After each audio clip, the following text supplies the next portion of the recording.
let him do his own thing. Back in the room.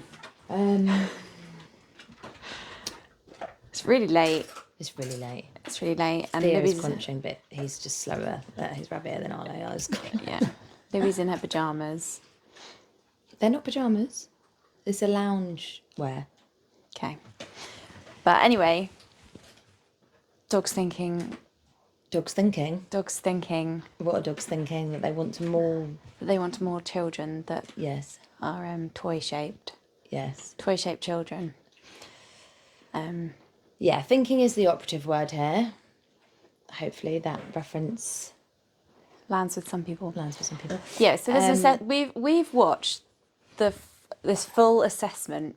It's floating around on social media at the moment, I think, clips of it, and some people are responding to it.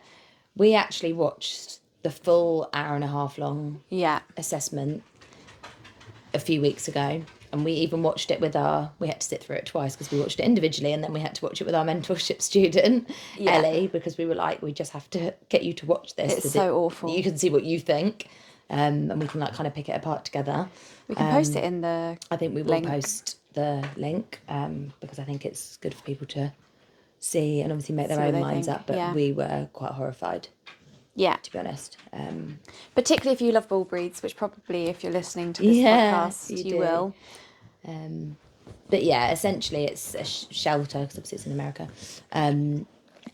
It's a number of assessments essentially carried out on different dogs that are in a shelter setting, and some of the assessments or tools that are used to assess their behaviour. So there's fake hands, fake baby doll, well, just a doll. Dolls.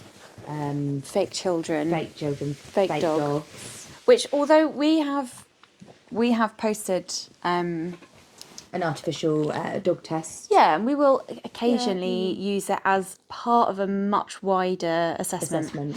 Yeah. So the artificial dog test Did you drink any louder, Theo?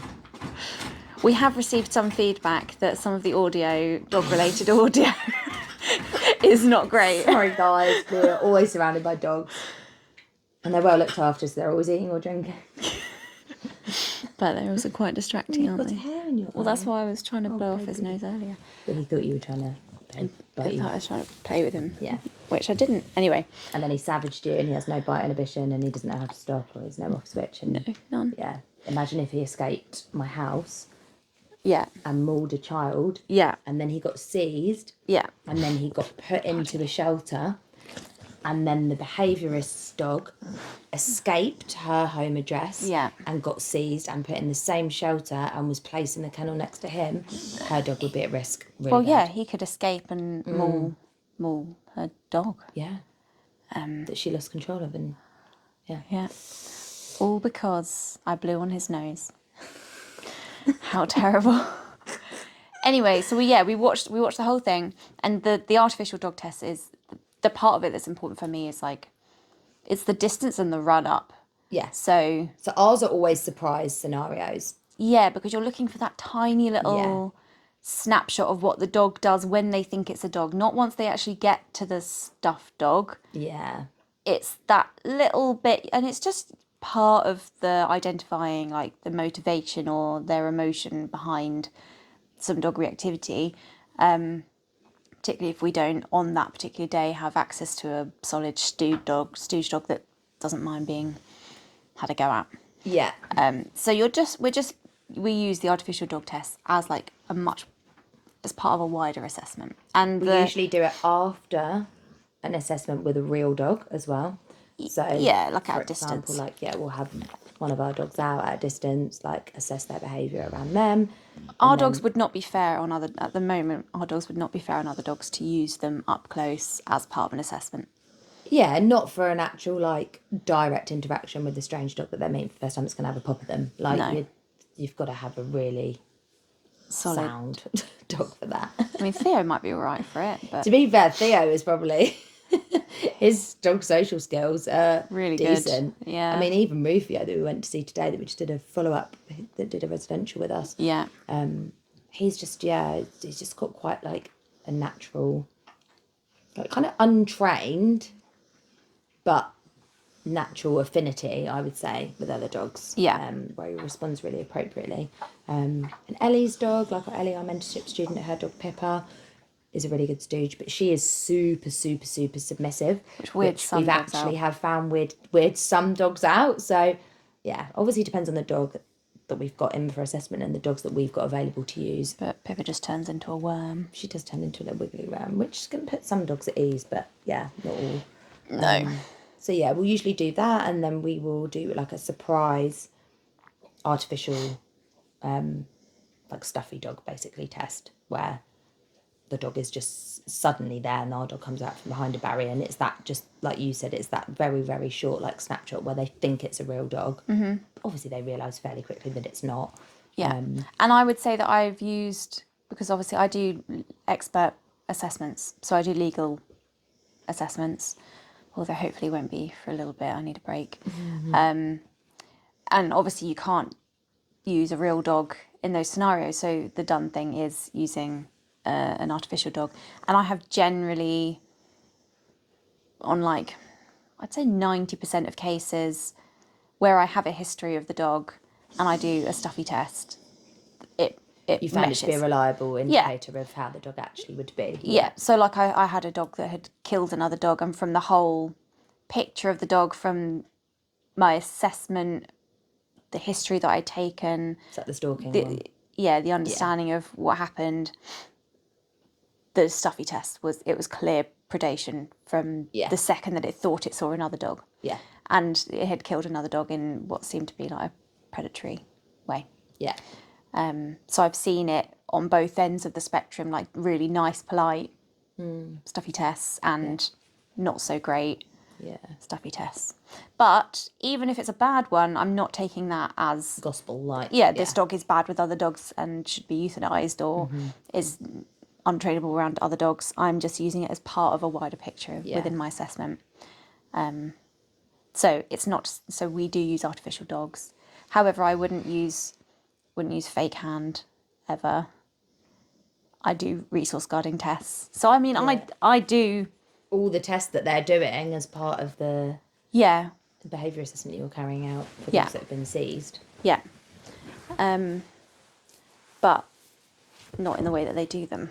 Yeah. So if I'm doing a resource guarding test, which I don't think the thing is as well with the I've gone on a tangent already, but with this isn't on our list, but no, with the expert work, the assessments that I'm doing for the court's benefit. The tests themselves don't mean that much to me. So it's not like a pass or fail.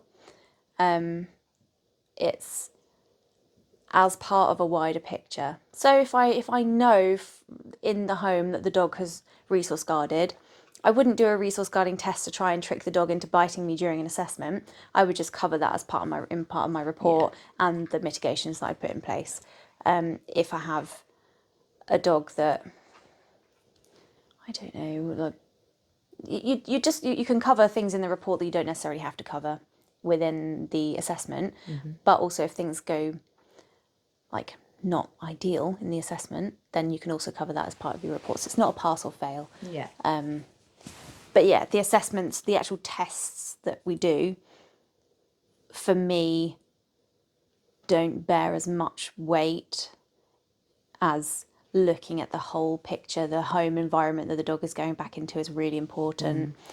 The owner that the dog's going back to, like the incident that the might context around the context, like all of that stuff, all exactly. Sorts of things, that stuff is the part that for me really matters. But the courts like to see that you've done something, that you have, and I'm not trying to provoke dogs into anything. I'm actually trying to get the best from them within an assessment. While still providing a realistic, so I am still literally giving the dog a bowl of food, and then I'll move the bowl with my foot, or if I think the dog looks a little bit shady even as I'm putting it down, then I might kind of drop something further away. But then if I'm not seeing any signs of that, I am then picking up the bowl, getting the food out of the dog's mouth, saying, "What have you got?" Getting food out of their mouth. What you've got. And then I'm like, while they're eating, I'm feeding them bits from the bowl with. and that kind of stuff is because dogs are either resource guarders or they're not. Yeah.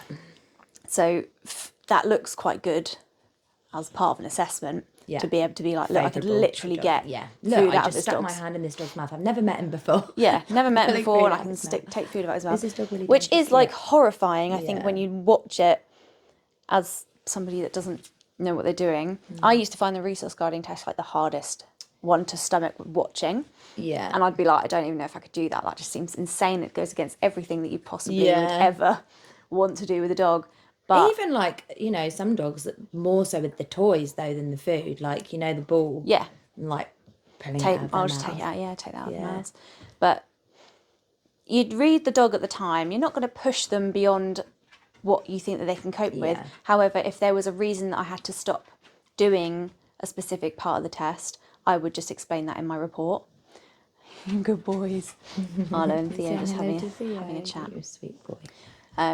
So yeah, I would just have to explain it in my report. The dog started to look tense while I was taking food out of his mouth, so I stopped or whatever. I just explain that and say, this is very normal, blah, blah, blah. Yeah. So anyway, I do assessments. I've done assessments for rescue, for... He's so annoying. Would you like to go upstairs to bed, darling? I mean, to be fair, it's way past your bedtime, darling. Why don't you go up tomorrow and go to sleep? Yeah, you go to bed, Oz. Night, night. So yeah, I've done assessments for rescue since I was 18. Oh, you didn't want to go to bed. You just wanted to be annoying. That you've hidden, but it was too noisy. We couldn't hear you. We couldn't hear ourselves speak. No. You're beautiful, though. So handsome. It's unreal. All right, honestly, that's enough now. It's just so handsome. It's not. He's a naked mole rat. I know. It's fair enough. He's a naked boy. And you're cute, but you're not handsome. No, Judge is handsome. Close your ears. He's not handsome. Judge is boss. Anyway, doesn't stop him from being Still handsome. thinks he's more handsome. Anyway, but look, besides all of that, some of the tests are like quite extreme and probably quite controversial, but there are also much more subtle tests that are going on throughout this whole video.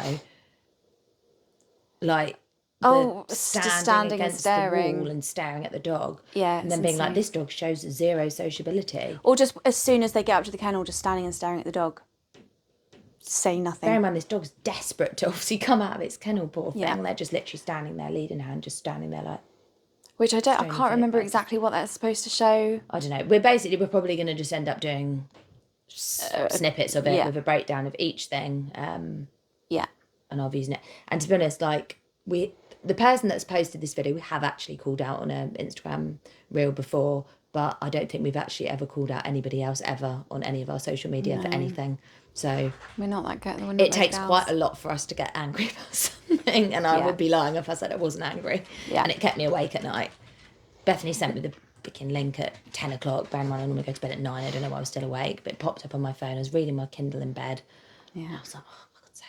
She was like, wait till you get to 23 minutes, 16 seconds. I was like, for God's sake. It was just so awful. I couldn't stop watching because you know that the dogs are put to sleep. So the dogs are put to sleep, basically. And they're just these lovely big old bull breeds. Yeah. That are just like normal dogs. Anything really of concern in the assessments. No. At least from the two bull breeds. Your dog's really getting on my nerves. It's really getting on my nerves as well. Should just create him. Right, Arlo's hopefully done for the night, and Libby's mocking me for having put on makeup. I was like, you put blusher on, and she's like, I haven't. I've got naturally flushed cheeks.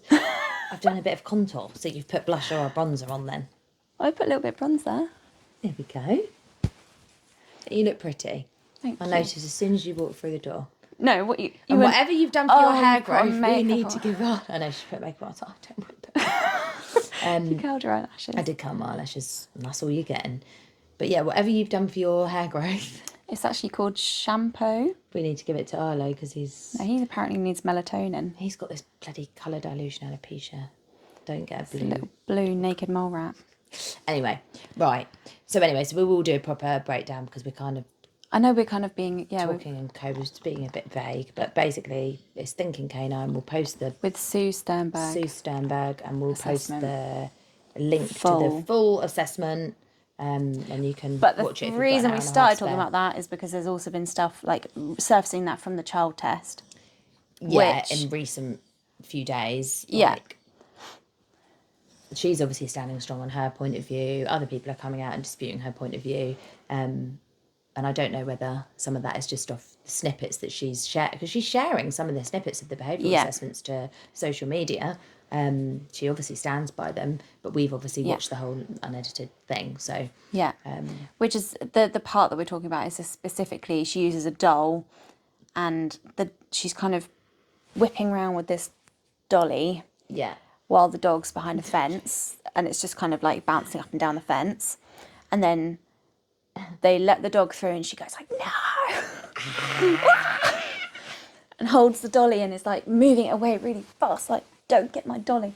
And the dog obviously grabs the doll, and they're like, that's it, baby killer. Yeah, decapitated. And then like runs around with it, just like trotting around, like all happy. And it's sad knowing what's happened to the poor dog, but and like with a child doll, so again kind of walks past while the dog's out behind the fence, flinging this dog around like as if it's a flirt life-size like human child, but yeah, and kind of putting it on the seesaw, and lets the dog in, and obviously she's there, look at that. And like flinging the same on the stooge test as the dog runs, which is bizarre if you're trying to use this as an assessment as to what a dog would do if it ran up to a dog. Like, as the dog is making its way to the stuffed dog, she screams. Yeah, it's insane. It is bizarre. Anyway, we'll but we wanted to. We'd actually, I said, I said, we should get a doll and do what she did with that doll with Arlo, and he would 100% try and bite the doll. Oh yeah. If you were like, no, get away, you bad dog. Yeah. He'd love it. Some near misses. Yeah, essentially. Like the things you do to actually create drive in a dog. Yeah. Anyway. So if I was like, okay, as long as we don't show my brother's wife, sorry Rosie, if you're watching, because they've just had a baby. Yeah. So I'd do that, and then we'd show clips of him playing with Ezra. With the baby, with Ezra, Bethany's son, like, obviously he's fine. And he's a perfect angel. Yeah. Just to be like, you cannot use that. A thing. No. Guys. Yeah. No. Just, if you need to, muzzle the dog and take it near a playground. Yeah. Or behind a fence or whatever, something. But anyway, so I actually thought of that, and then Dylan Jones... Oh, it's a very funny video. He did. We'll share the link to that too, and then you can see how ridiculous the test is. Yeah, and then Dylan, with a dog that's very sound with children. Did the same thing. It was my idea, and I could put screenshots of the problem the date is, Bethany, we have all these ideas and just... I know. Yeah. So many ideas. But anyway, look, at least we're doing a podcast. Right, so what actually is on our list to talk about? Well, we were going to do a round up and round forward of 2025 to 2026. Because it's been a big year. Yeah. We've got our land. Got our land that we got in April. It was 1st of April, wasn't it? No, 1st March. Was it? Yeah, 1st March. 1st March? Yeah. And it was a beautiful spring. It was really. Where is spring? Yeah. 2 months to go. We definitely took that land when it was at its best. God, Although was beautiful, it was flooded all around outside, so it must have been soggy still. Yeah, outside on the roads, but the land, it drains really nicely. Yeah, it was fine. Yeah, we had a really nice spring. That's beautiful. I think we went to see it in like January or February though. By the time we got there, it was March. Yeah, and we had a beautiful spring. We had a nice summer. Yeah, not too hot. Yeah, winter's been okay. It's just there was a month that was so rainy that I honestly thought I was going to die. Yeah, Libby is solar powered, so has not enjoyed the freezing. Yeah, I can deal with it. So if it's cold and sunny, I can't deal with when she's got her scarf. Otherwise, she'll scarf, moan. gloves, and my hand warmers. Yeah, obviously I'm in Crocs still. Yeah, you were in shorts until about 3 weeks ago. I know, and I feel like people keep commenting on it as well. So it's definitely. I still could be even in today shorts, when we went to but see I Rufio, really would need to shave Julian my legs. was like, Rufio's Ayla was like, oh, you'd be in shorts. I really would have to shave my legs at this point though if I did wear shorts. But anyway, so we got our land. Got our land. Which has meant that we have been able to do like regular GLC, because we were doing GLC out and about. Like, we obviously had temporary land that we would hire, so we'd have the spring pole up and stuff, and we would do social responsibility stuff out and about in different locations, which did have its own benefits, but it's nice having like a For all the drive sports as well. Because obviously the wall climb, like you don't want to be setting that up for a session. Like it takes hours and like 6. I'm not going to say men. 6 people. 6 people. I was absolutely part of that shit. Yeah, and it needs a van, like a big van to like ship it heavy all and stuff. So yeah, to have everything up and ready to go. Spring car, I can put that up and down. That was easy. That was the thing we used to transport all over. But yeah. And it also is nicer for the dogs that we have, which are quite a few that are exempted dogs, because obviously they can. We don't really have dogs that are off lead, but in our classes, but they can be unmuzzled and take part in the drive sports, which obviously they wouldn't be able to do if we were out in public and stuff. So, loads of parking. Like it's a nice vibe. We've got a portaloo. That was a good addition. When did we got that? We got that when we were just about to start our board and trains. Yeah, we were like, we're going to be here a lot. Yeah, so we were having a workshop with Emma. So we had Emma from Raven Canine come and do, she was supposed to do 1 day workshop and then we literally sold out within 5 minutes. So we did we should not have done an early bird price. No, we shouldn't have done an early bird price. We don't make anything off those workshops, do we? We actually lost quite we break even, but we lost a bit of money. We paid for someone to come and take videos and everything, didn't we? Yeah. We just made sure it was a nice day for everyone, but it's fine. It is what it is. We enjoyed it. It was really good fun. Got a coffee bar that didn't work. Yeah, on one day the generator failed, didn't it? But it was only going to be like a freebie anyway. So we were like, let's get a portaloo. Sorry. So we were going to get, so we got a portaloo for that, and then we were like, let's keep it. Because then another big update in 2025 was that we started doing board and trains. Woo-hoo. Which we love. It's so nice to just, I think really like it tests our skills as well. Like it's all well and good saying things to owners, but you have to be able to do it yourself. Yeah. I think it really makes me view training like slightly differently. Especially some things that I might have advised owners to do, or things that I see other trainers advising people to do. Yeah. When it's not their day job, like they're not a dog trainer, they've got other commitments, their environment might not be ideal. We're doing it as a job and we're doing it all day, and we've got, our pick of environments. We've got private land, we've got beautiful walking spots where we are. We can like mix and match, can't we? We can do quieter walks if we need to. Busy walks, close passes, town centres, indoors. We've got garden centres, we've got pet shops that we're like in touch with, pubs and stuff that will let us come and use their facilities. Like we've got other friends with dogs or people to introduce aggressive dogs to. Yeah. We've got dog walkers like that do group walks with other dogs. Like we've got access to all of these resources, I suppose. Like it is a lot. Like it's hard work. So, we do have a deadline. Although try telling Theodore that. Usually we have a deadline. Yeah. So we're trying to achieve something within a set amount of time, and we're not afraid to extend a dog if we think that it would benefit them to have an extra couple of weeks.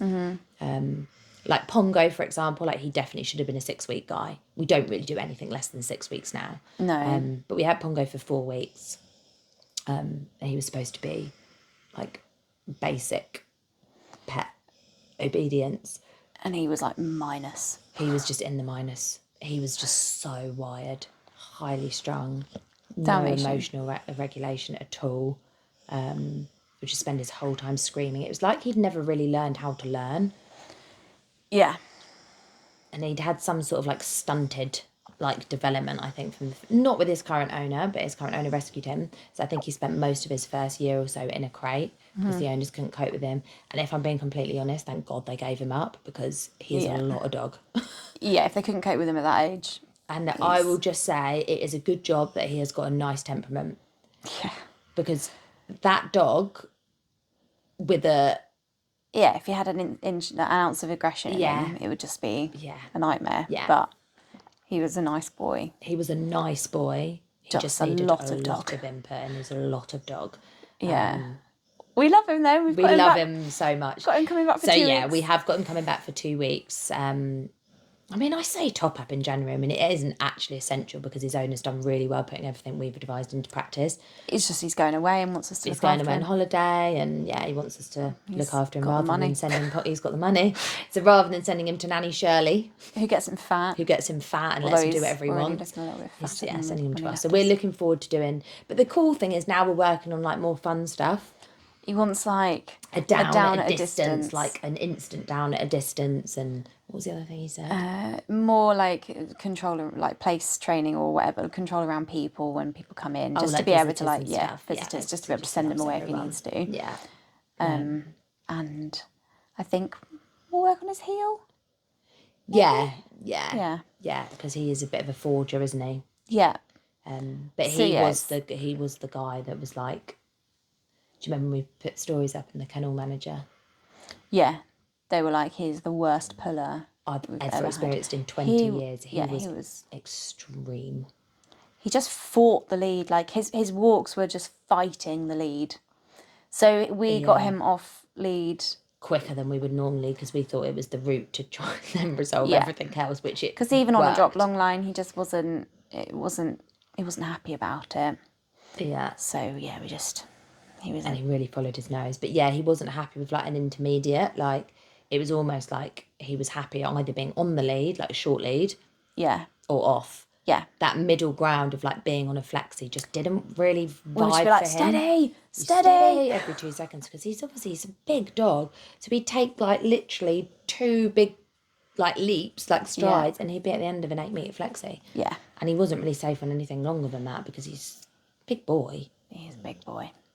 Yeah, but he's a lovely boy. Lovely, yeah. So we're really excited. We've got him back in January for a couple of weeks.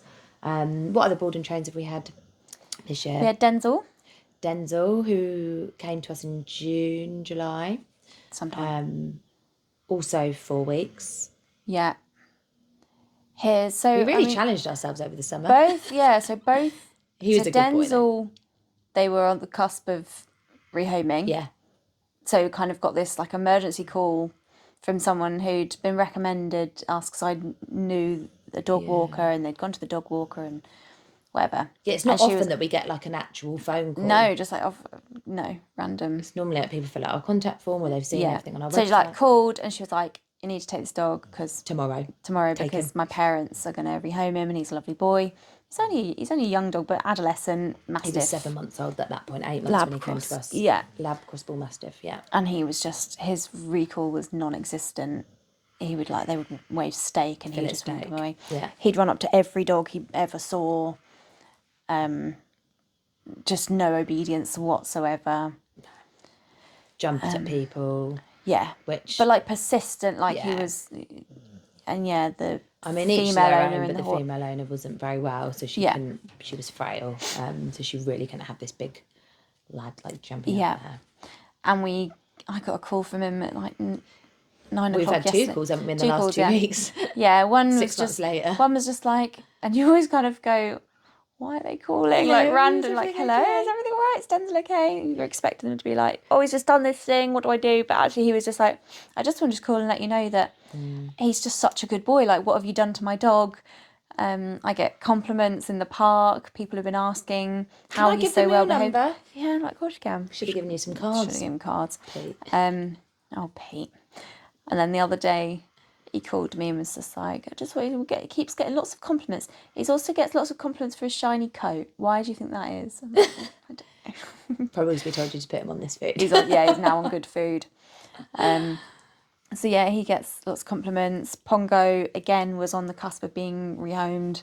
But we didn't actually know that. No, we didn't know that until after the residential had been completed, and he was so obviously just blown away, wasn't he, by his behaviour. Yeah, he was like, you don't understand the problems he was causing in my life. I was dreading walks. Yeah. Everything was awful. He said he was just like sitting there, like looking at the time, like, oh, if I don't go soon, it's going to get dark. I really don't want to walk him. I'll leave in 15 minutes. Like. Yeah. And now he actively finds longer routes because he just loves taking him out. Like, where's today? I took him out for 3 hours. And now I'm going to take him out again. I'm going to go out again. Yeah. For another little jaunt. Yeah, just loves taking him out now because he's such a pleasure. Yeah. And he was worried about him being aggressive with dogs, but like the same as we found with Rufio, the dog we've just been done a follow-up today, getting them off lead, if you have a dog who's social underneath it, like it's just like frustration, reactivity. Yeah. Just getting them some friends and teaching them to be reliable when off lead. Like, we didn't really have to do a lot around dogs specifically, like changing how we feel. We didn't have to change how we feels about dogs. Exactly. Which, we did do the mixture of dogs, so like an intact male, a neutered male, a female, big, small, group walk. Yeah. A couple of one-to-one intros in the group walk. He's use a muzzle if we need to, if we're not 100% sure, which we did, I think, with him initially. But I mean, it probably was overkill. But based on what his owner had told us, we were just like, we'll be safe. And then we were like, nah, he was worried he was going to like savage dogs. Yeah. But it was all just frustration. Yeah, he was bluster. a noisy boy, bluster, and he's turned out to be very appropriate. He's a good man. He's a good man. And then we had Ted. Oh, another. Well, it wasn't even 4 weeks, Ted, because he was a hybrid, which meant that he didn't even spend weekends with us because his owner was so local that he did 4 weeks, like just hybrid day training. So he basically did day training. So he came to us Monday to Friday for 4 weeks. So he basically did 20 days of training. Well, we did 2 weeks, then we had a month. And then we had a month off because we could only fit 2 weeks in. Yeah. So she was like, I'll take it and I'll do the 2 weeks later. Month, and then we did another 2 weeks. Again, though, very good owner, did everything we told her to do in the month in between. Yeah. So she didn't erode anything that we'd done, did she? No. She did really well. She was so good. And she came for a couple of days with us during that 2 weeks as well. So we did a really slow, like handover process. Yeah. Ted. How do you best describe Ted? Just insanely. He be wants a hunting to hunt dog and bring down large animals. Yeah. That is it. Deer, horses, cows, pigs. Yeah. And we live in the New Forest. Where there are free-ranging dogs, donkeys. Yeah. So he'd already brought down multiple large animals. Yeah. And had killed a deer. The deer that he killed, he actually escaped from his owner's parents' house. Yeah, hunted it. He scaled their fence because he smelt a deer. Yeah. And he hunted it for a few miles down the road, and they actually had to go out in their car looking for him, and they drove along the road and they found him after a couple of miles at the side of the road eating said deer. Yeah.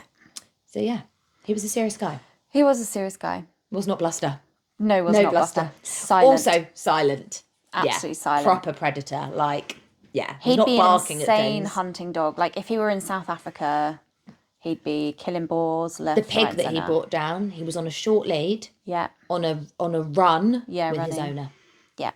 And it took 3 men to choke him off. 3 grown men came out of nearby garage shop, whatever, and had to literally choke him off the pig. Yeah. He did experience some predatory drift with dogs as well, but quite specific scenarios with dogs in the home. So he's not had an issue with dogs out and about. No. There's something about either the dog getting over aroused by something and yipping or something. It's still difficult to... It's difficult to pinpoint, but there's been 2 or 3 instances of it. And again, silent, latches onto the dog, has to be... I mean, obviously, before we were involved, the situations we were obviously told about, he'd been hit with a spade and stuff, wasn't he? It was not nice trying to get him off. Yeah, trying to get him off. Just trying to do anything. Just trying to do anything to save the other dog. And then have to choke him off. At which point, as soon as he's off the dog, he's then absolutely fine, friendly with the dog. And, sad. Almost sad, what have I done? Yeah. So it isn't really dog aggression. No, it's a different beast, really. Yeah.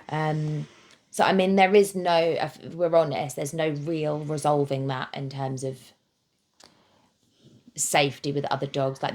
Because the triggers are not clear and it's only happened a handful of times, it's unpredictable. 3 times in the whole time they've had him. And they're not quite sure of the triggers. He lives with the dogs and cats. He lives with dogs and cats. He also put the cats in the vets, but now gets on with them. Yeah. But he is the sort of dog that, because he has the propensity to, I don't want to use the word switch like that, but that is what it is. I think that word's overused, but you know what I mean. There is a level of management. There is a level of management that's always going to be required, because once he is on a bite, that is You can't get him off without choking. You can't get him off without choking him off. So he is muzzled around the family, the other dogs in the family now. Yeah, and he's muzzled on walks. And he's muzzled on walks, but he is off lead. He is off lead. She's called him off a pig. Yeah. Not off, like she's called him. He was running towards a pig, called him away from it. I think she just came out in front of them, didn't it, from behind a bush? Yeah. So his recall is now banging. Yeah. It used to be if he even smelled a deer, their entire walk would be completely ruined. Yeah. And this was him on a flexi. Yeah. Not only could she not get him back from the end of the lead, but he would then just be on that level. I mean, and he was like it with us initially. When he saw a deer, he would just, he took me through a whole bush of nettles. That was a surprise situation that we weren't necessarily planning to address on like day 3. No, he just dragged me through it. He was at our land and just a group of deer ran past the back bit of our land. And he is a Great Dane, Presser, Dogo, Pit Bull, Greyhound mix. Yeah. Massive. Yeah. Ginormous. Yeah. Yeah. Like Great Dane size, bull breed body, Greyhound speed. Seeing him run on the slat mill was like, it's so beautiful. It's beautiful. It is beautiful. He's such a good boy though. and so much fun. So much fun. Really into play, into food. So really biddable in a lot of ways. Now his owner has him off lead everywhere, pretty much. Goes to the beach. And if they're anywhere where there's obviously likely to be animals or any chance of there being other animals, he is muzzled. But she's not having any incidents with him because now he's got a reliable recall. His recall's amazing. She actually gets annoyed now if she has to put him on lead. Yeah. She's like, oh, it's just so much not. He's so lovely to have off lead. Yeah, and he is, isn't he? He's lovely. So that was a real turnaround. And he loves even there's a level of management. But they do that at the beach, don't they? That's just something that we have to. And if she's in like a forest, where you know that there's no, it's not like the New Forest. If she's in a space where she knows there's no large mammals, then she can take his muzzle off, play with him for a stick with a bit, for a bit. Where the only chance is deer, but deer is the only thing really that we did aversion to, because the risk with Ted is if he chases a deer, what he then comes. I mean, obviously thinking about the deer as well, but what does he then come across on his travels chasing after deer? Yeah, like deer are just... It's hard if you don't know our area, but in the New Forest, but you can look it up. But yeah, there are free roaming wild ponies, cows and pigs in every walking spot in the New Forest. So we did successful aversion on our deer to the point where even if he sees a deer now, he just is like, nah, not with that. I'm just gonna... And it doesn't ruin their walk. No. He's living his best life. Yeah. It's beautiful. Yeah. So, yeah. That was Teddy Boy. That was Tedwood. We love Tedwood. We've had... Who else have we had? And then we had Rufio, who we went to do a follow-up session with today. Oh, he's like a different dog. Yeah, I've just posted on our Instagram, so go and have a little look at our stories, and you've put a reel up, haven't you? Mm-hmm. It's really hard to believe that he is the same dog that got dropped off to us. Because I think you literally, you couldn't think of any other, way to say it, but you were just like, is he always this... Miserable or depressed or whatever? And they were like, oh, I don't know, I think he's just quite mellow, calm. Calm. And we were like, hey, maybe that's just who he is as a guy, that's who he is. Yeah. So he was rescued from Spain. They found him after he'd been hit by a car. Broken leg. Nursed him back to health when he was only a baby. Brought him over to the UK. Loved him so much. They really do love him. And I worked with them... Probably 4 years ago now. He was young, wasn't he? 4, maybe 5 years ago. Yeah, was he a year, 18 months old? Yeah. So 4 or 5 years ago. And he was really reactive to other dogs and people, and I worked with not very different, but I worked with different methods back then, and we got him to a certain point where he was aggressive towards his owners. Oh yeah, that's a big one. But so kind of contextually, not aggressive towards it, not all the time aggressive, but he has handling issues, resource guarding, and some weird quirks, he doesn't like them touching walls. Can't touch walls. Can't hug. I don't think he's all right with them hugging. Is he all right with that? Yeah, he didn't like us hugging. Was I it was like, us? that's weird. Maybe it was my vibes. Yeah, maybe it should be. Sorry, this is creepy. Yeah, so he did a few weird quirks. Some weird quirks. But Like mostly, bin bags and so, I don't know. Yeah, that weird. was Reese was guarding. He's Anyway. Weirdo. Little weirdo, but we love him. He's a little weirdo. But, yeah, so definitely reached a ceiling. Yeah. With that. And then they were having a baby. So which they had tried long and hard for. Yes, and they wanted lovely parents. They do now have a little girl. They do have a little girl. She's so cute. Yeah, she's very cute. But they reached out for help again because they were like... When they found out that Mimi was pregnant, yeah.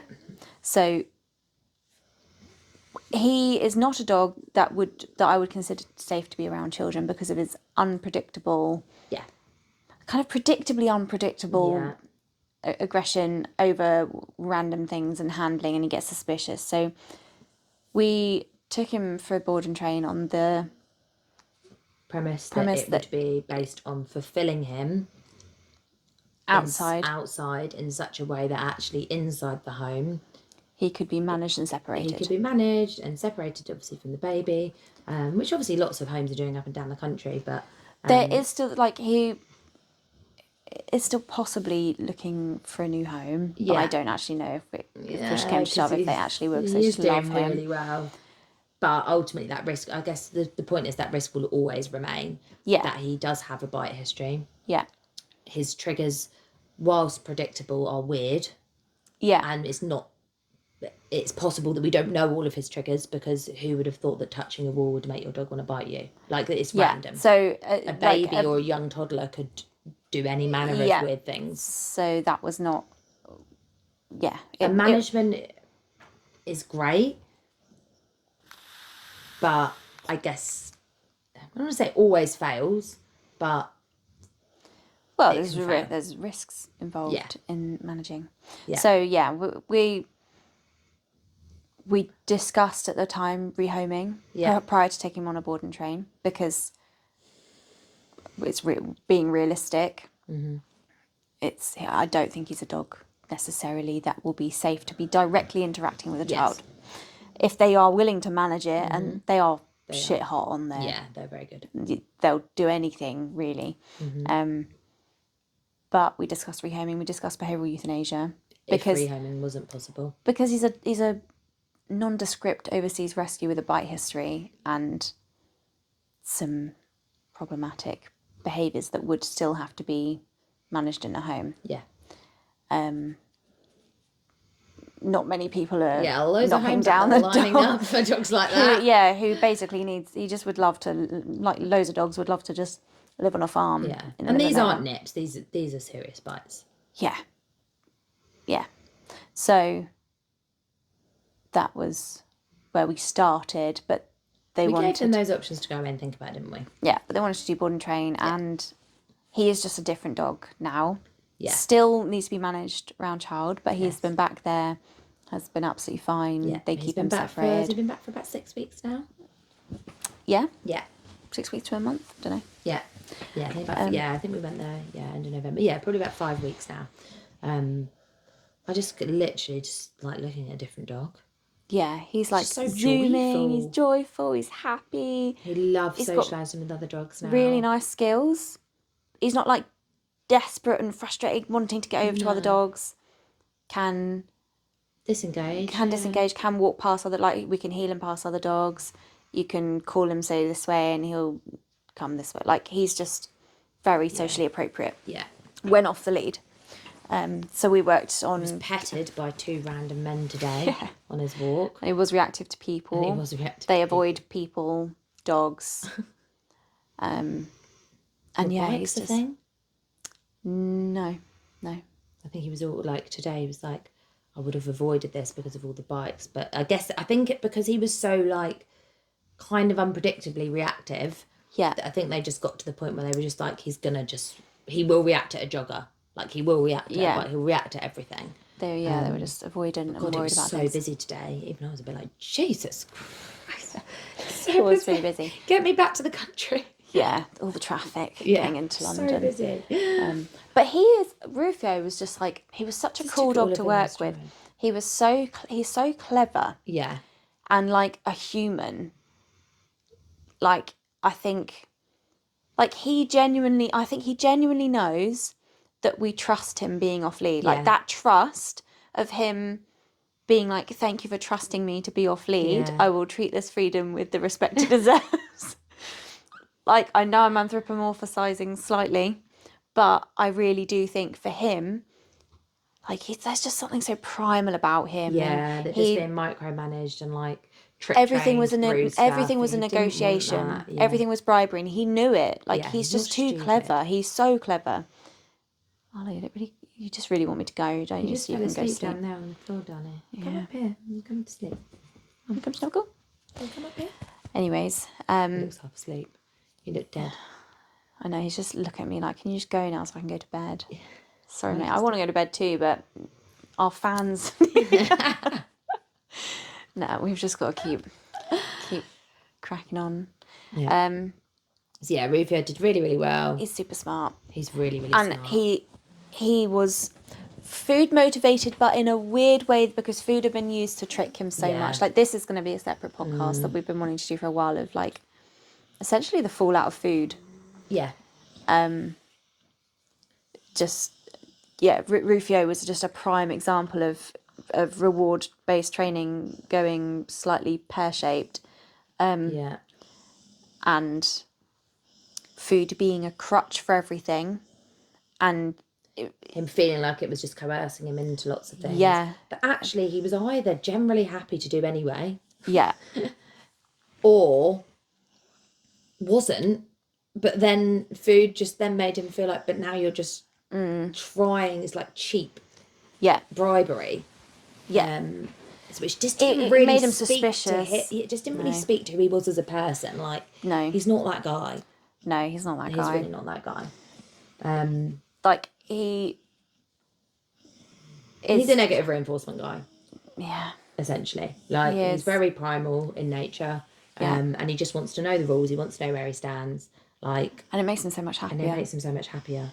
Like, genuinely. Yeah. He just is happy just being told what to do, that being obligatory, and then being released back to freedom, which is really what he actually wants. And it is kind of ironic to think that all of that time that you might have even thought you were giving him freedom or cooperative care or even reinforcing something, or even reinforcing things, you were actually doing none of that at all. You were slowly eroding the trust that he had. And honestly, like, even when we were using like a release marker to try and reinforce stuff for him when he was on the flexi or the long line, like, if we ran with him, we might get a little bit of oomph out of his release marker. But the difference in him, even when we moved from a dropped long line, like, it was like a gradual thing, but that dropped long line coming off and him feeling totally free without even just having the weight of the long line behind him, or feeling like we then had that to grab, or he was very resistant to the lead, wasn't he? Yeah. He was at the root of a lot of problems. He just became like, just like way more carefree. And like you said, I totally agree. I think it was like, he was like, thank you for trusting me. Yeah. Won't let you down, guys. I won't let you down, guys. He was like, I think he really, and a lot of his issues were relationship based. Yeah. And even though his owners absolutely loved him, they were trying too hard, and like to negotiate with him, negotiating kind of gentle parenting. Yeah. And he just, he's not that guy. I hate to say, like, I had no respect for anything they were saying. Like, I know that's going to be a controversial sentence on its own, but it's true. Like, he genuinely was like, you're just trying to, because he was clever. He was too clever for what they were. They were trying to teach him on this level, and he was like spirit level. I'm here for it, guys. Yeah, he is. He's so cool. He's a really cool dog. So look, like, TBC on him, I think they're absolutely buzzing with him. They're really enjoying him at the moment, and they're trying not to make any rash decisions. Obviously, baby is still very, very small baby. They're not going to take any risks. Fairly straightforward, because it's quite easy to keep a small baby separated. Yeah. Or him separate from small baby, whatever. There's 2 adults in the house. But if you have a farm, and you like a dog, he's very handsome. He's very handsome. And now that he is very reliably trained, the idea is, well, the hope is that he is now more rehomeable than he was, because he's now no longer people dog reactive. He's reliably off lead. He's actually really social. Yeah. He does still have some walk. issues with formal handling and guarding. Yeah. 6 weeks is only so long, guys. Yeah. We focused on what we thought would give the most impact, I think, to them with their current situation. Yeah. It's not to say that can't be further worked on. No. And we would offer help for anybody that took Rufio on. Yeah. We'd have a bit of a plan for some of that.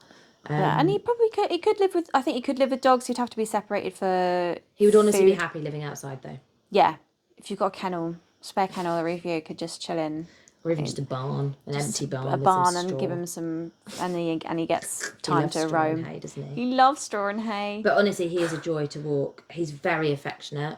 Yeah. So again, like I'd say, one of those dogs that are actually probably preferred praise and like physical affection as opposed to food as a reward. Yeah. That as a reinforcement. Yeah. Which I think a lot of people think their dogs like that. And probably like, don't. Get off me. Whereas he actually really does. Yeah, he loves being told he's doing well. He was practically a golden retriever by the end of it. He was like, yeah, I think he's fine, like you. Yeah. He just run up like this. Yeah. We did do a bite suit assessment with him, didn't we? Like a couple. Yeah, 2. First one, he barked at him when he started moving away, and we were like, "What are you doing?" Yeah. And Richard just kind of stood and we were there like, "Don't move anywhere, Richard. Stand right there." Stand right there. And then he was a bit like, "Oh, I didn't really mean it." Yeah. And then it kind of just disappeared, didn't it? And then the second one we did, he just looked really happy to see the person. So we actually set it up in like because he didn't like people asking for directions. Yeah. This guy walked towards us. Hello, do you know the way to McDonald's? Yeah. And then I was like, I actually think he's just really happy to see you. I'm just going to because the thing is, often we do the assessments when he's on like dog's on a drop lead or really, really loose lead or a flexi or whatever, so they can act naturally. But obviously his main issue was when he was on a short lead. So I made sure he was on a short lead to start with. But when he looked so happy to see the guy, I just let go and said, go say hi. Yeah. And he ran up to him. He's like, hiya. And then Jasper's like petting him and we're like, yeah, he's fine. We actually did 3. We did one with Nathan. Oh yeah, we did. Again, he was just at a different location. Yeah, we did. Yeah, and he was just like, hi, like literally golden retriever vibes, and we were like, okay, I think he's fine. Yeah. Yeah, he's a cool dog. Love him. Got Theodore. We've got Theodore. Theodore is a complex guy. A real complex guy. Probably the most complex guy I've ever tried to fully rehabilitate. Yeah. Yeah. Because he wouldn't make it out of rescue. Do you want to, I was going to say, do you want to kind of explain the difference between like what you mean by fully like fix, rehab, like change, modify? Yeah. Versus a dog with his level of aggression towards humans would not make it out of rescue. So therefore you would not be embarking on a behaviour modification programme. No, because it's so serious, such serious intent with an indiscriminate. Yes. Doesn't matter if you're male, female, short, tall, fat, thin, skinny, like gentle, loud. Black, like it literally nothing makes a difference if you're a human who wants to bite you. Yes. With serious intent. Yes. We've got that to the point where there are now just specific triggers, I think. But he still is. We're working very hard on Theo. Yeah. But so that's what I'm saying is if you had a dog like him, even working with I tried working with his owner, but it was just she lived too far away. You wouldn't get anywhere in private lessons with him. No, because one of Theo's things is that once you're in, but then no one else can get in. Yeah, and why does he need anyone else? He's like, that's fine. Because this is the thing. Like once he stopped trying to bite us, which took a good few weeks. Yeah. He was then like, right, now you're my people, so that's fine. Now I love you and I'll never show you an ounce of aggression. Yeah.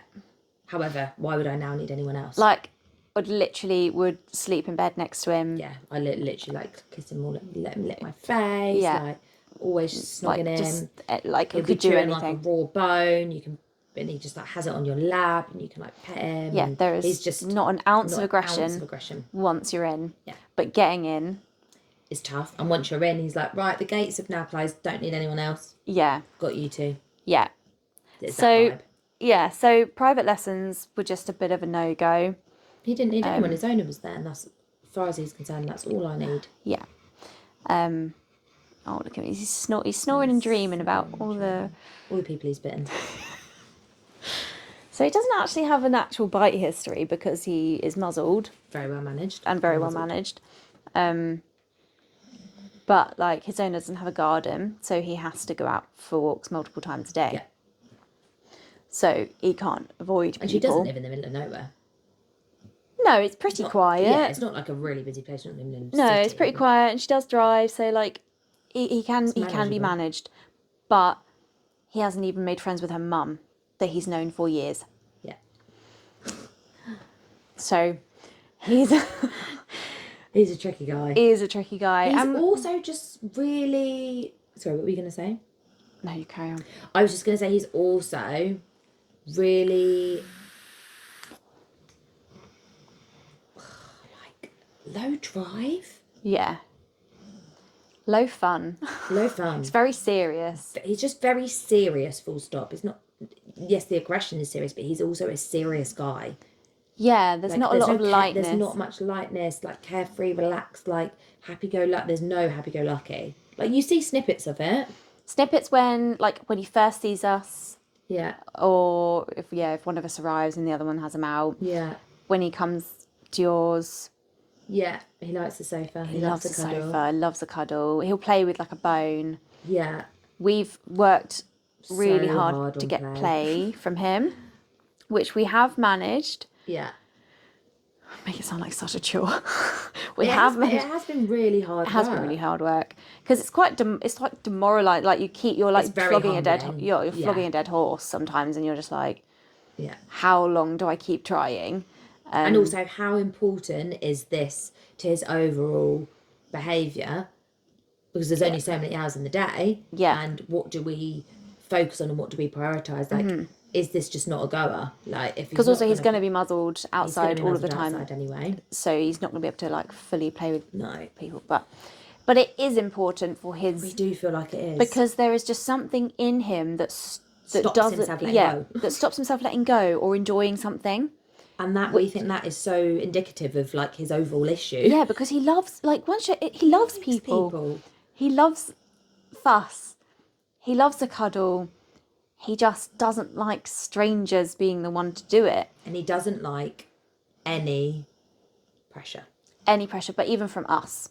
So the main things that we're really working on are play to just lighten the fuck up. To him. Like he sees that as he pressure. does see that as pressure. Which is why we were like, let's just try the wall climb. Like, let's see what he does. And he actually went for the toy on the wall climb after a little bit of cajoling. Because it's momentary. Yeah, sure. Because you win the toy and he would like done. Go. Yeah. We have now got him winning the toy and we can play a bit of tug with him. And we also played around with like hiding and stuff from him. There's a video on our Patreon of it, but like because he likes when one of us appears. Yeah. We kind of then tried to like harness back on that, and like I would go and like hide behind a tree and he'd be like, oh my god, where is she? And then I would like run out from behind the tree and then I'd take advantage of that like little split second where he gets all giddy, which we also interestingly when we first started doing meets with people, that was probably when we first got the most play out of him because he would like not bite the person and then kind of be happy with himself that he'd not bitten the person, get giddy, and we'd get like 30 seconds of play, but then he'd be like, oh, I'm over it now. Yeah. And then when he started getting a bit more bored with meeting people, he was like, I don't feel that giddy anymore about the fact that I haven't bitten someone, so I don't need to play and I haven't got that arousal dump that I need. Yeah. So we kind of lost that, so then we had to experiment with other ways. So that he does enjoy play, and he has started to let go a little bit to the point where he doesn't want to give the ball back sometimes, which is really nice. We've struggled with getting him to out the toy. We don't mind that. Yeah, but we were like buzzing, let's keep hold of the toy. Yeah. As before, like even if we got him to have the toy, literally just be like, yeah, or if we won it, he'd then be like, nah, I don't care that much. So yeah, labour of love, getting Theo to play.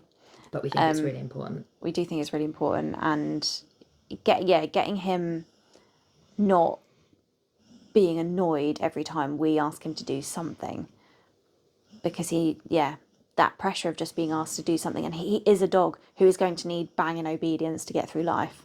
Yeah. And we want some joy in it. Yeah, I think at the moment we're like aiming and hoping for the best in terms of like rehabilitation, like behavioural, like turnaround. Yeah. And his feelings about people. Which is why we're just basically keeping him for free until he's fixed. We are. And I say fixed loosely. I know no dogs are broken, but he is pretty broken. He is, yeah. So we're still aiming for that. Like, that's still our goal, and we want to obviously see what ceiling we can reach with that in terms of how he actually feels about people. But at the same time, we're also conscious that if we're not going to get the whole way there with that, then we have to plug that gap with obedience. Banging obedience. Yeah. So we've got a bit of a renewed focus on really strong obedience. And just the whole that key thing of him hating any pressure. Yeah. And like Really perceived pressure. It is really interesting because even when we try, we've experimented. He hasn't had lots of training. He's had really no prior actual training. No. So this hasn't come from some sort of like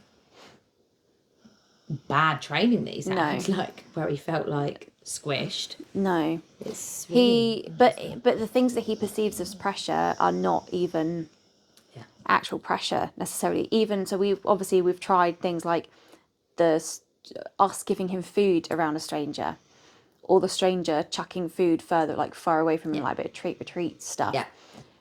That would make him bite people. Yeah. Just them having food. Food being around, he was like, there's pressure. Someone's going to ask me to do something. Yeah, so I might as well just bite you before you even ask me. Even being asked to sit, which is a known behaviour. Yeah. That was the only behaviour he came to us with. I think you might have known a paw. Everyone knows a paw. Yeah. Or shake. Yeah. So. Yeah. Food being around. Yeah. Trying to play with him, that's obviously a level of pressure, perceived pressure for him. Mm-hmm. Asking him to do anything. Spatial pressure as well, obviously. Mm-hmm. Like when the lead. Like, but when I was first handling him and I was being like, we're going to be friends, mate. Even like I would, at our land, there'd be trees and I'd have to make sure that I wasn't going between two trees, which would mean that he'd have to step slightly towards me because the narrowing of the area was obviously too much for him. He's just... And he is just a silent lunger. He's a silent assassin. Well, we've started to get a little bit of growling and barking, we've now got which growling is good. And some barking. We were saying we're putting the batteries back in the smoke alarm. It's not that there's like no warning. Like obviously he stiffens, like hackles go up, but he doesn't make a peep. Mm-mm. He just takes his shot, and he waits to take his shot as well. Yeah. Doesn't he? Yeah, but the first time he tried to bite me on when she bought him, he'd been standing around for a while, and I'd turned my back to like sort something out in my van, and when he was like, so yeah, he's like, it is quite calculated. I'm not saying it's necessarily like. It could really because that's when he feels more confident to take the shot. Like really well thought out, like manipulative, but like it is definitely like a thoughtful process. Yeah, it's not just like I didn't do anything. Like we've had people that have just been standing there, and he's like, "Yeah, give it a go." Give it a go. Yeah. Yeah. But like you say, a lot of that can just be, now they've turned their back, or they're not paying attention. This is my best chance at a shot. Yeah. But we've been really lucky with him. I think we should probably say that we've had some support from some really, really like good trainers. So went to see Jay Jack with him. Yeah, we saw Jay Jack with him. We've had some support from Dylan, Sinead, at Unity K9. Dylan Jones, Jay Jack, they've all been really, really helpful. Plus all of the people, like far too many to name, but you obviously guys know who you are, who have come and done meets with Theo. Yeah. Clients. Some clients that we've literally just met on that day and been like, you've got a really good vibe. Got a good vibe about you. Do you mind just staying out? Yeah. 10 minutes now we finish with your dog. We just want you to meet our client dog and get bitten. Yeah. Is that all right? Hopefully he won't bite you though. He actually, he's actually been pretty good with... He's a lot better with people sitting down. It's something that we've, like... To the point where the people that reacts to worse out and about in public are people on the horses. Because they're... Horse riders, yes. Which could be linked with, because he was also very dog reactive, but we found him to be incredibly dog social. So his issue isn't with dogs. It was the conflict / internal pressure of the fact that he wanted to be near the dogs, wanted to be near the dog, but that dog came with a person. So what everyone else's worst nightmare is his dream come true is for an off-lead dog to just come with an owner freaking miles away, doesn't have a clue where the bloody dog is, whistling away. And this is how we discovered. And this is how we found it out. Because on one of our first walks, 2 little labradoodles, and he was just like, "Hi guys," and then they only come over like, "Oh my god, Dolly!" Yeah, and he's like, "Fuck off," and we're like, "Ah." Well, it wasn't fuck off. It was just silent. Yeah, silent. Fuck off. She didn't know it was happening. No, she was just trying to grab her dogs. Just leave them. You leave your dogs. Yeah, don't worry. He seems to be enjoying the company. Obviously, he's muzzled. Yeah, but so we've obviously found that to be the case. So yeah, he's an interesting guy. Obviously, there's just so much footage of Theo. There is a lot on our Patreon, but there's a lot still to go up. I think we've got about 8 meets up there. We've got all our initial 2 weeks with him. Yeah, when he's still we're really looking forward to putting up some good after stuff. Yeah, but we're in the messy middle. We are in the messy middle. And some of it is just it is just trial and error. Yeah, he's not your average guy, and even the trainers that we've been speaking to are he's not your average guy. The things that we're doing should be working, and they are. Yes, but just not eliminating. They're not eliminating the problem, and it may be that he is just one of those dogs that is just there is a ceiling. Isn't the limit. There is a ceiling, and it isn't that high. Yeah. And his owner has fairly low expectations. She would just like to be able to go for a walk down the road without him trying to bite people. Yes, which I think that is realistic. I think that's a fair goal. I think we just don't want to shortchange him by just putting obedience on him and being like, okay, now he's fixed. If you walk him in a hill down the street, you don't lunge at anyone because that's incompatible with lunging at people. We want to try and change his emotions. And we will. And some of that has been trying to take biting off the table to be you've got other options, pal. Yeah. Use them. Realise that they feel good. Yeah. And also it doesn't work. Yeah. We put that long post up, didn't we, about, prediction error and extinction, trying to show him that, if you do bite someone, they're not going to go anywhere. Yeah. That behaviour isn't actually going to work. It's not going to achieve what you think it's going to achieve. Yeah. So try something else, and then we can reinforce some other stuff. Yeah. Yeah. He's an interesting guy. Theo. Come on, Theo, you can do it. He's sleeping there like a little house hippo. He's a little angel. He's just not a house hippo, is he? Well, he is in the house. Yeah. With his one human. 2 which humans. is all he needs. Or 2 now. And he does quite like Ellie now. He does. She couldn't get away with everything. And not also we she's could. Pregnant, so I think Ellie's the closest person we've come to getting him bonded to as much as he's bonded to us. But because Ellie is with child, so selfish. I know. Well, she could have waited. She could have waited. And he loves her dog, Pippa.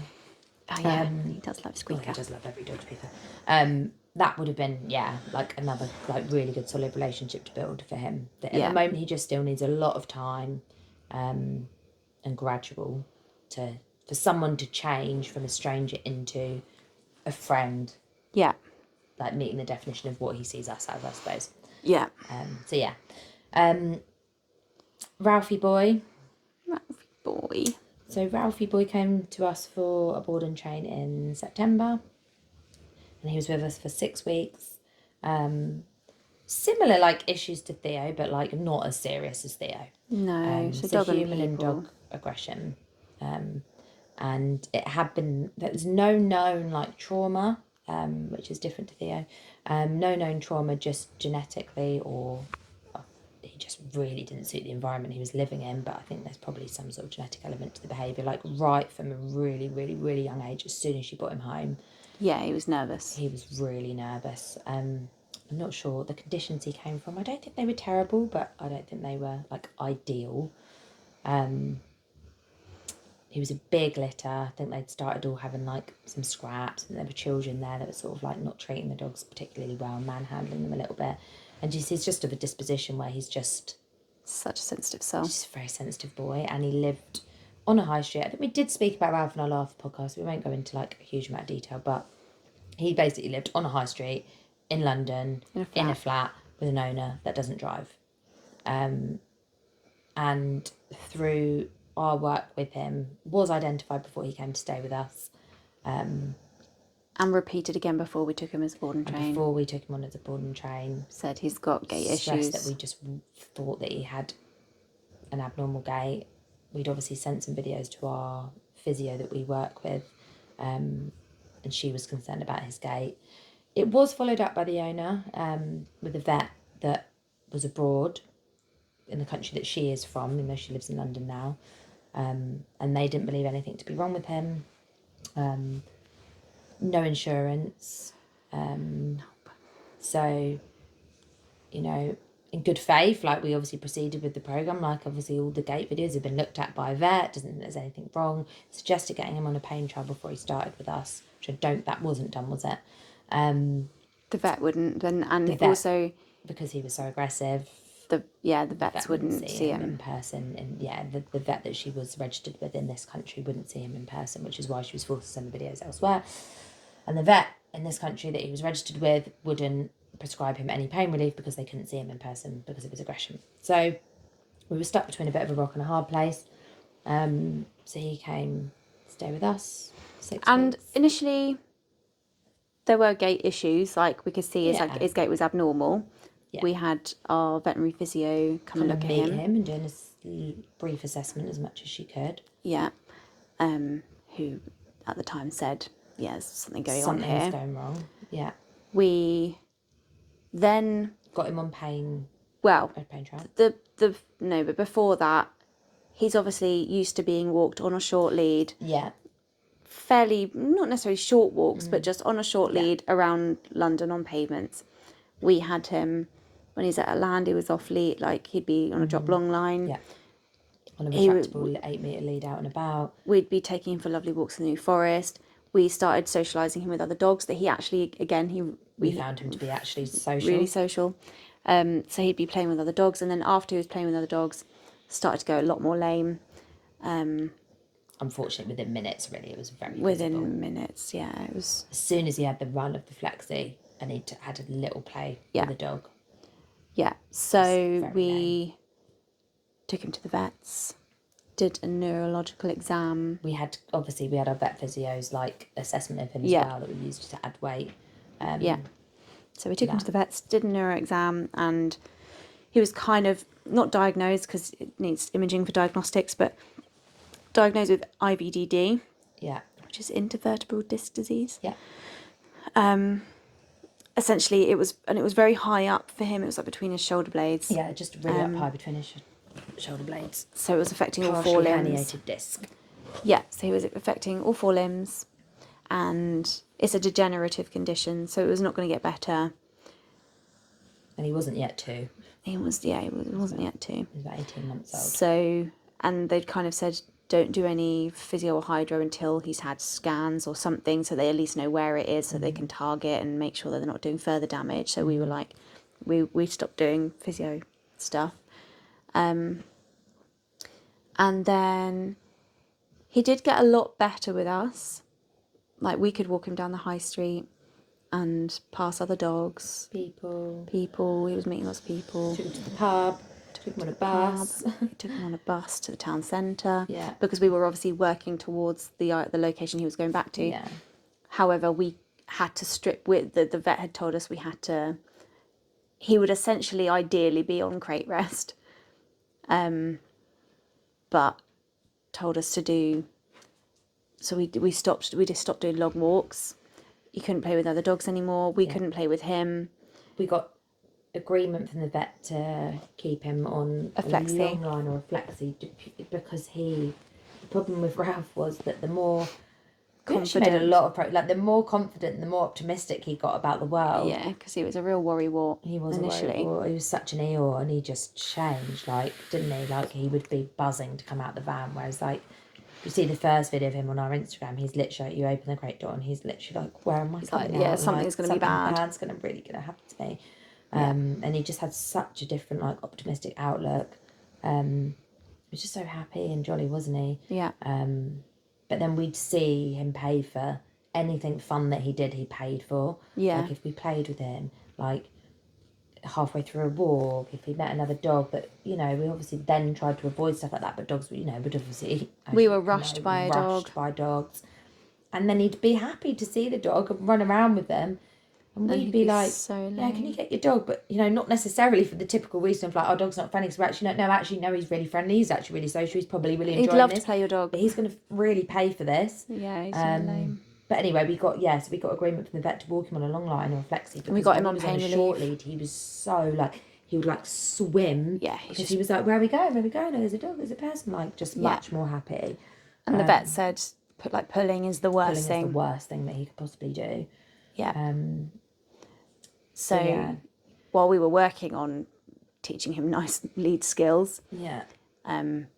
But yeah, on a short lead, he just was like. I think also like his cognition. He wasn't the brightest spark. He tried his little best. I also just think the brain cells that he did have to learn were just very, very busy with dealing with what had clearly been chronic pain throughout his whole life, probably. Yeah. So we got him on pain relief, multimodal pain relief when we took him to the vets. And he was only with us 6 weeks. I think the last couple of weeks he really started to enjoy and pick up the obedience, didn't he? He did. That walk that we did at Stony Cross. Yeah. Yeah, and he was really enjoying it, really happy to do it, walking really, really nicely, enjoying his release. Yeah, he did really well. It just took him to the beach. He loved the beach. He did love the beach. I don't really know whether we necessarily knew for sure. Maybe we did and we just kind of didn't want to admit it, but obviously we had to have lots of honest conversations with Ada, obviously Ralph's owner, and we had some conversations with her about how important is getting him off lead to you and stuff like that, because we could obviously see, especially when he was at our private land and seeing what sorts of things brought him joy, that he would have loved to have been off lead. Yeah. But we knew 30 seconds off lead for him, the way he would move, if we had him off lead at our land, which obviously we kind of had to stop doing. We had him on a long line on the land, but he would get zoom-ins and you'd be like, Ralph, steady! And he would just literally want to tear around the place. His brain wanted to do so much. His body just wouldn't let him function the way he wanted to function and in the way that would make him happy. And then we couldn't play with him because he played hard. And then he'd pay for that, and then he couldn't play with dogs because he'd pay for that. So everything you tried to do with him that would bring him any joy, would just make his body. Yeah, and we got a lot of flack for him being on a prong, which to be fair, we had him on a harness if he was on a long line. And he came to us on a prong. We didn't walk on a prong for 4 weeks. It was only in the last 2 weeks when we got the preliminary diagnosis that we were so concerned about him pulling. Yeah. In any way, shape or form. And he didn't pull on the prong. Don't get me wrong, he still didn't have perfect lead manners, but he wasn't floor swimming. No. So we were there may be a level of discomfort around his neck, but it's better. Oh yeah. He's not pulling on the prong because it's uncomfortable to pull, but it's not. But it's not going to make him lame. Make him lame. Or possibly paralysed. Yeah, paralysing him. So essentially. So that was our moral dilemma. then Ralph went home and initially was doing well. Yeah. And then I went back to see them, I think, was it only a couple of weeks? Yeah, not long, because a couple of weeks after. He deteriorated essentially physically. Yeah. Which then obviously had a knock-on effect on his behaviour. We wanted to get him to the vet there. And his owner wanted your support or our support to take him there, because she was worried about that. And the vet was only literally 3 doors down. Yeah. But they wouldn't see him in his own house or garden. He was actually really good with the vet. He was really good with the vet, and I was confident he'd be all right. But when I went to see him, he was essentially on 3 legs. Yeah. He was so lame. And having discussions with the vet, he could have very expensive imaging to tell us what we kind of already knew. But he was on multimodal pain relief at the highest dose that he could possibly be on, and he was still incredibly lame. Yeah. And she'd been resting him for days. But he wanted to live. He wanted to live. He wanted to run. And even the results of the imaging, what would that have then meant? So he could have had 12 grand operation. He could have had that was extremely high risk and would still, even if he did have a successful operation, would still be life limiting. Yeah. He could have physio and hydro, but owner doesn't drive. There's no physio or hydro for a 45-minute drive away was the closest one. So she's never going to be able to get there. How's she going to get there on foot with a dog that's lame? All the odds. All the odds were against him. Yes. And so sadly, Ralph was put to sleep a couple of weeks ago. And we've all had a little cry, and I could have a cry again, thinking about all the good times. But yeah, we loved him very much. But it was the right decision. Yeah. Because he was never going to be able to be happy. Because his body just let him down. His body was broken. It's sad because he had so much potential behaviourally. He really did. Like he responded really perfectly, didn't he, to everything we did with him. But he needed a certain type of lifestyle. Like he needed play. Mm-hmm. He needed exposure. He needed to run. He needed to mix with other dogs. Yeah. And he just wasn't. His body wouldn't let him do any of that. No. And to get so. We all know that kind of passing random dogs on the street is not the ideal place to be doing social mixes, but it was about a half an hour walk to get him to somewhere that he could have the flexi. Proper, leg stretch. Yeah, or just even being by the time you get there. He'd be lame by the time you get to the end of the road. Yeah. So he couldn't walk to the places to get him to where he needed to be to go for his walk. It was just too much. So it was a sad ending to 2025. It really was, and his owner is just amazing, and so rational and logical. Like we spoke about it the whole way, the whole way through with her, and I think we'll always remain good friends with her. She's just a lovely person, and even though we obviously. We hold I think we hold a bit of guilt even for finding it out in the first place, because I don't know how long, if he hadn't have had all the exercise and all the fun and stuff, he would have just probably bobbed on a little bit longer. But it was it needed, we know what we're doing and we knew that something was wrong, and we care for the dogs that come to us so deeply that their health and well-being is our priority. So, if we can, all of the dogs go to the vets. We always weigh them at the vets. We always get seen by our physio. Even Theo's been seen by... Done hydro, hasn't he? He's done hydro. Only tried to nibble her twice. Got a bite card for an attack. Naughty man. Naughty boy, you're a baddie. He is a baddie. So yeah, we we're very on top of their physical health. And prioritize that. So we couldn't just let him go on. But I think even his owner kind of said, from the conversation and even the preliminary diagnosis he's had, she kind of knew from... I think we were about 3 or 4 weeks in then. Because it's degenerative. Yeah. And if he's that bad at such a young age, where do you go from there? 18 months old, where do you go? Especially when you don't have the the finances in terms of the insurance and stuff to actually see anything through. Yeah. And so his behaviour was highly likely to be also linked to his chronic pain. Yeah. And even with pain meds on top, it wasn't enough for his little body. So we loved Ralphie very much. But we gave him... He had a really lovely 6 weeks with us. Yeah, he loved it. He did. And he was, when I went back to see him, he was so happy. He was insane. He tried to rip my dry robe up. He was ragging on my dry robe. He was so happy to see me. We love that stuff. Yeah. Dog rags on our clothes. We love you, Ralphie. We did love Ralphie, and we love his mummy. We do. So that was a sad ending. Sorry, but 2026, we've got somebody. We've got Hendrik starting tomorrow. Lovely Theo. He's like, what? What have I done? Nothing today. Today's been quite good. Yeah, he's been a good boy.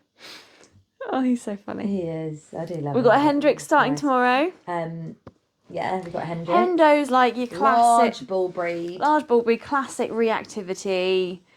Lacks emotional regulation. Screams a lot. He's a screamer, isn't he? He's a proper screamer. He is a proper screamer.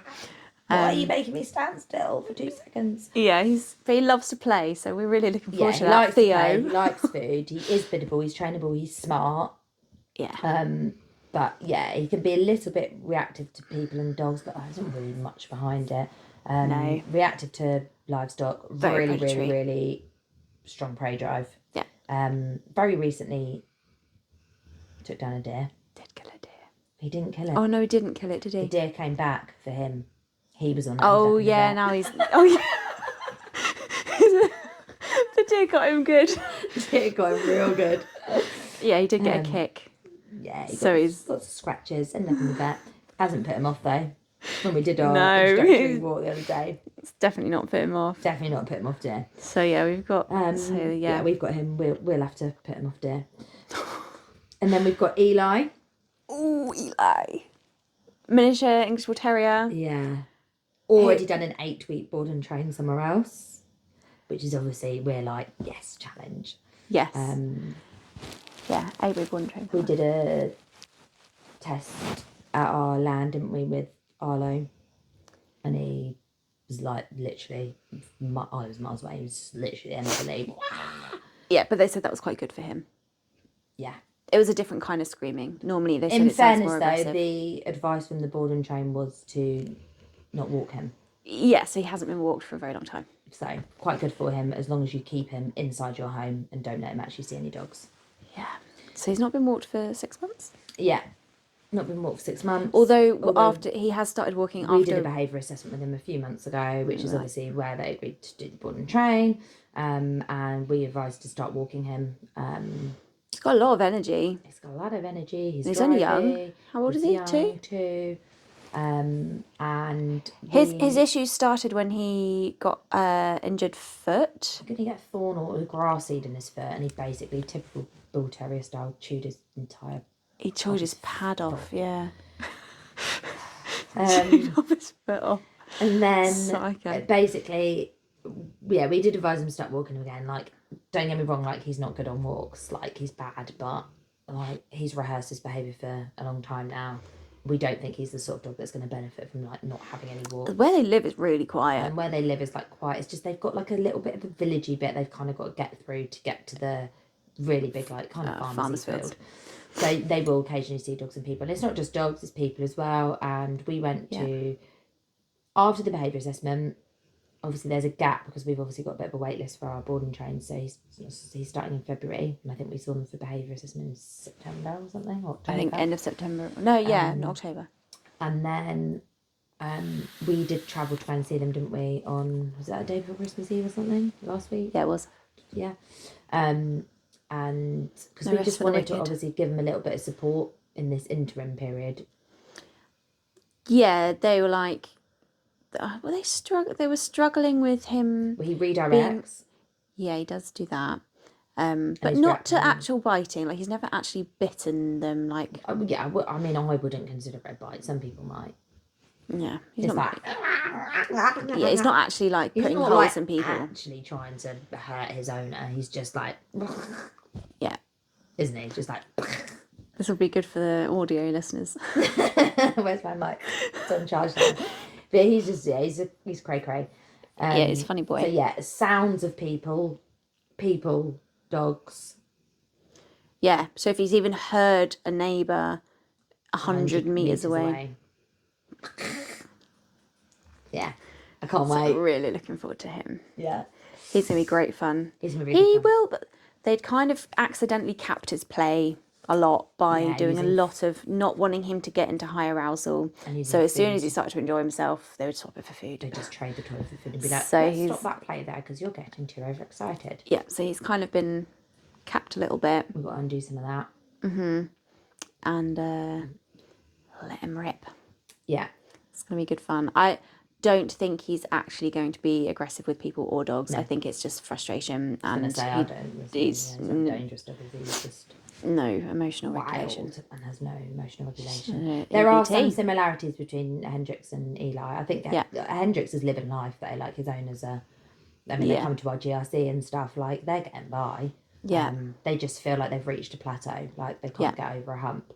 Whereas like Eli is like they're close to rehoming. And he does go off lead sometimes, but doesn't actually have a decent recall. Hendrix. Yeah. Yeah. Whereas like Eli is like rehoming talk. Yeah. Yeah.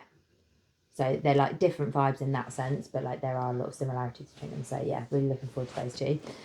And then we got 2 holiday trains. We've got Polly and Milo. Milo is a mastiff, like a bull mastiff. We went to do a. So I did. You were doing a legal assessment. It wasn't illegal. It was for adoption. Adoption. So they're adopting some children, and Milo is an angel. Yeah. Does have. I wouldn't say a bite. He's got a nip history, so he does actually have a police control order. Yeah. But that should wear off soon.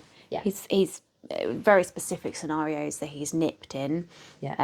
Where he's kind of been cornered by somebody. Yeah. But it was just, I just felt that if they had some really decent verbal control over him, they would feel a lot better. They're obviously they've been approved now for adopting some babies. Yeah. They want to adopt siblings as well, so there's going to be multiple children. So I just felt like if you've got some good verbal obedience, then. And they're being like really overcautious with him, aren't they? Like the way that they introduce him to us. Like I totally get it. Like they've got a protocol that they follow. Yeah.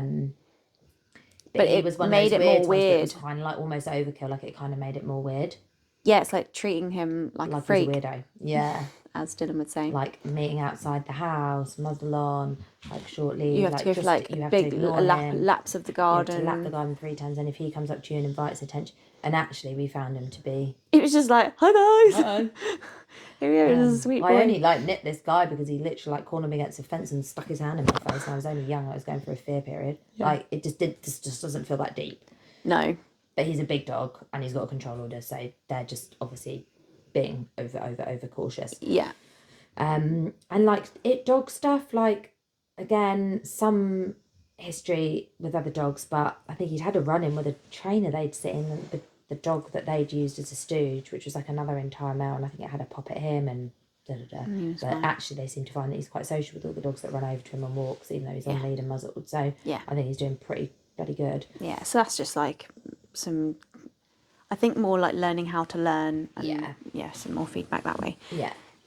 Getting them some like reflexive, like verbal obedience where he listens, like, because again, it's like treat pouch full of chicken, like he's being plied quite a lot, isn't he, with food?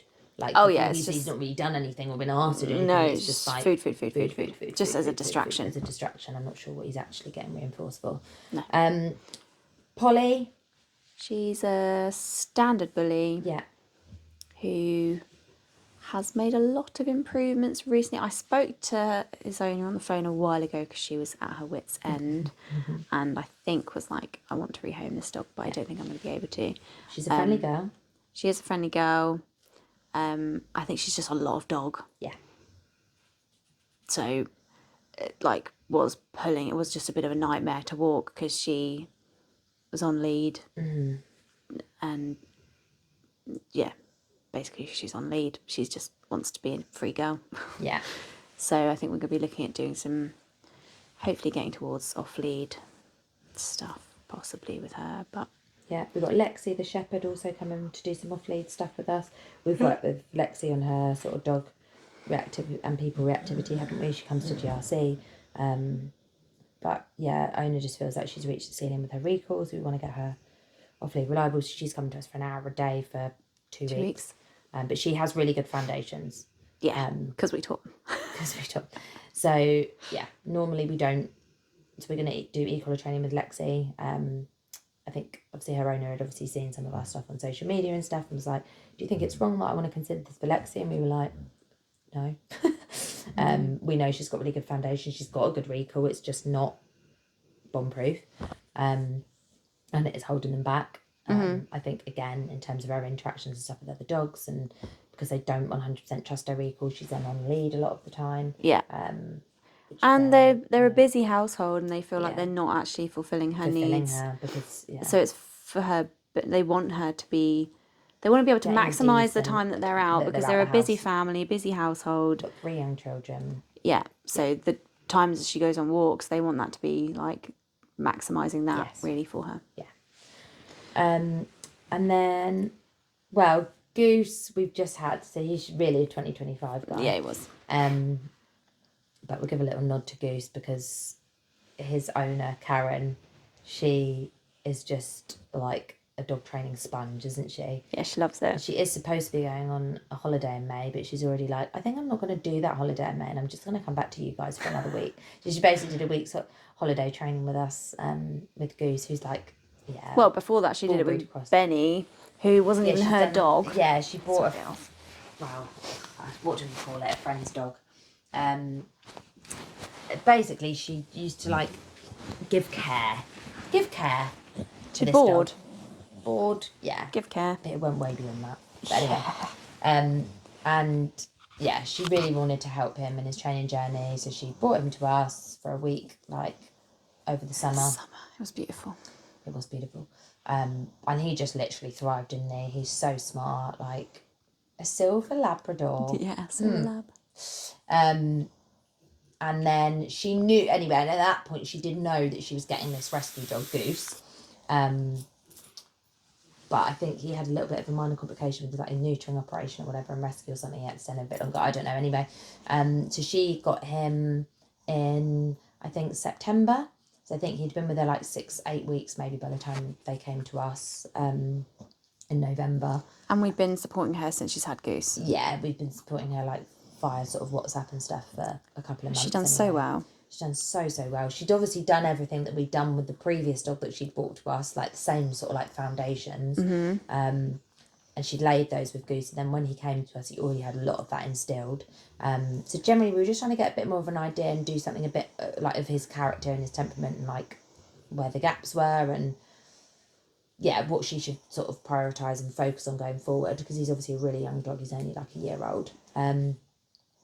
And generally our assessment of him was that he was just basically Eeyore. Personified. He is just... Mizog. Yeah, he's a bit of a mizog. It's kind of similar vibes to Theo in some ways. Yeah. But I'd say more joyful than Theo. Yeah. He's just very pessimistic. He's all a bit like, oh, is that... Oh, yeah, it's probably going to be bad. You're probably asking me that because it's going to be horrible. This is going to happen and it's horrible and... I'm a pessimist and the glass is half empty. It was really interesting because we spent 5 days together.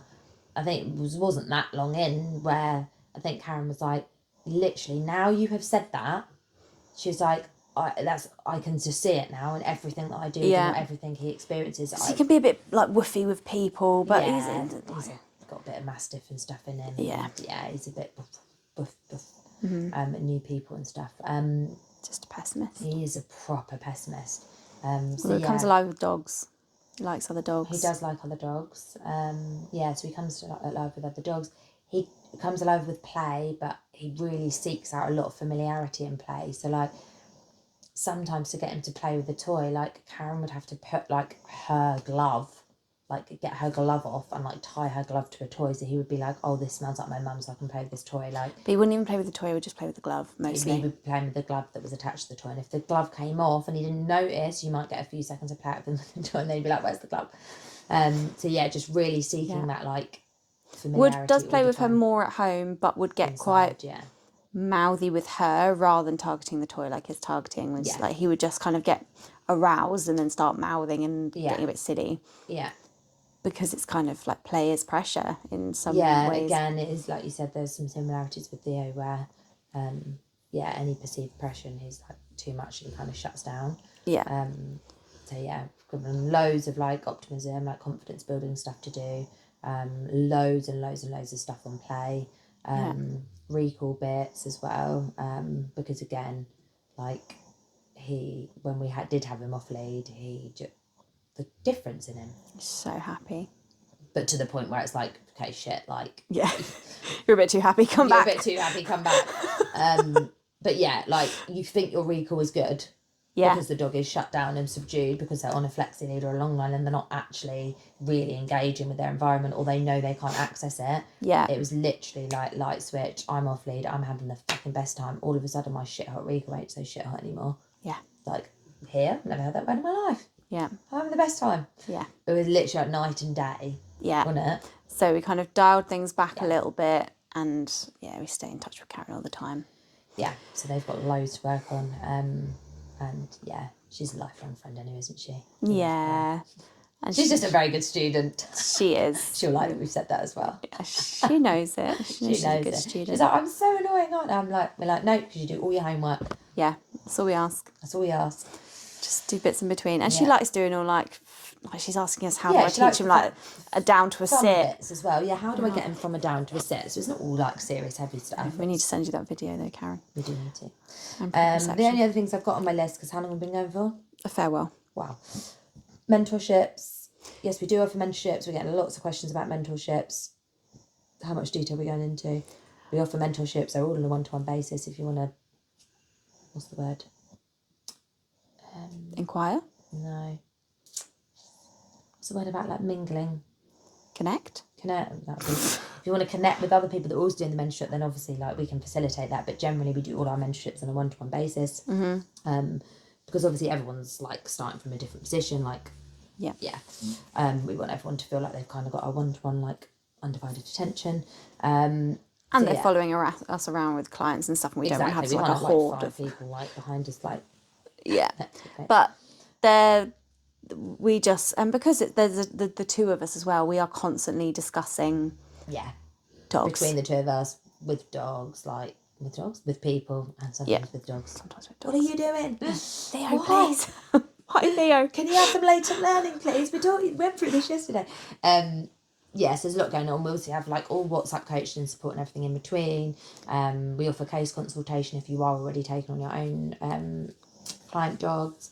And work with their own dog as well. Yeah, so there's obviously one-to-one sessions included with your own dog or with a client dog if you either don't have your own dog or your own dog doesn't need training. And yeah, we have like 1 month, 2 month, 3 month options. Generally, they all include like 5 shadowing days per month, access to come to our GRC club on Sundays, plus all the other stuff we've mentioned.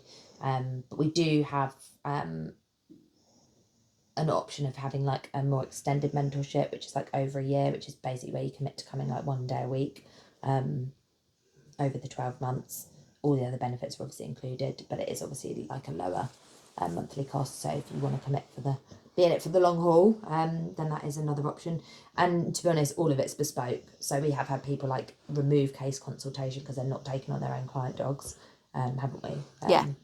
Or like increase or decrease the shadowing days or whatever. We're pretty flexible. We are.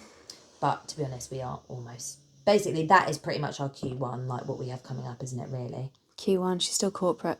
I'm still corporate gal. Yeah, that's quarter one. We're fully booked up until end of March. Yeah. And those are like the main things. Obviously, we've got like one-to-ones and behaviour assessments and stuff and all of that sort of jazz, but those are like... So this is basically like, our what? Mid-year to quarter one in dogs. It's like our roundup of...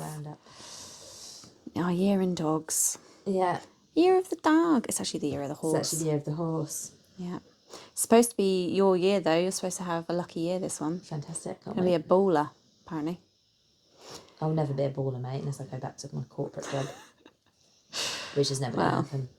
It's never going to happen. So she's locked in now. I'll just stay ballless. Ballless. Not like our owls who's going through a... Do you want to just tell funny that story? Arlo had a 6-month implant, chemical castration, and it was supposed to run out in February 2025. I wouldn't say I noticed any dramatic like wearing off, and then about a month ago, maybe 6 weeks ago, he started being like really weird. He's like going all up chattery and his like head muscles are vibrating and he's like drooling over scent. He's marking every 2 seconds, and I'm like, is your chemical castration like finally wearing off? And I spoke to the vet and they're like, to be honest, the 6-month implant... Thanks, yeah.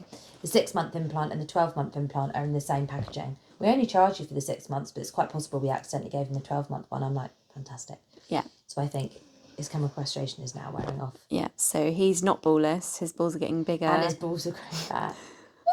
And they were like, by your mathematics, like, yeah, it could have probably started wearing out like kind of October, November if it was the year one, because it would have taken a couple of months to kick in, blah, blah, blah. And I was like, fantastic.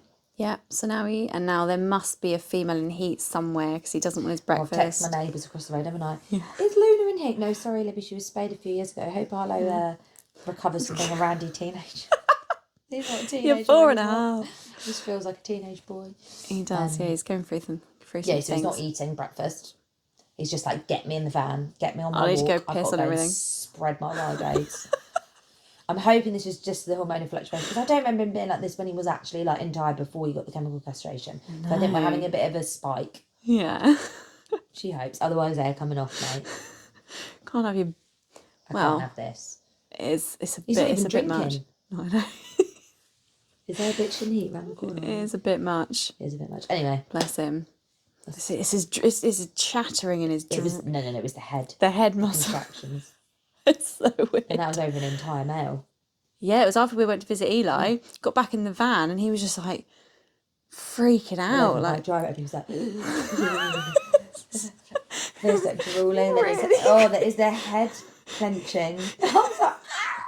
Yeah, it was weird. You fucking weirdo. It was really gross. You're so cute though. You are so cute. But if anyone has any tips on hair growth, because look, he's even losing hair on his legs now. He's all mouldy. Mouldy like our vans. Winter. Why are we still carrying on? I don't know, because I can't be asked to get up and turn it off. But I will. Over and out. Over and out. Thanks, guys. Let us know if there's anything you want us to talk about on other podcasts, because on our next ramblings. Ramble. Otherwise. We do that. Well, thank you, guys. Happy 2026.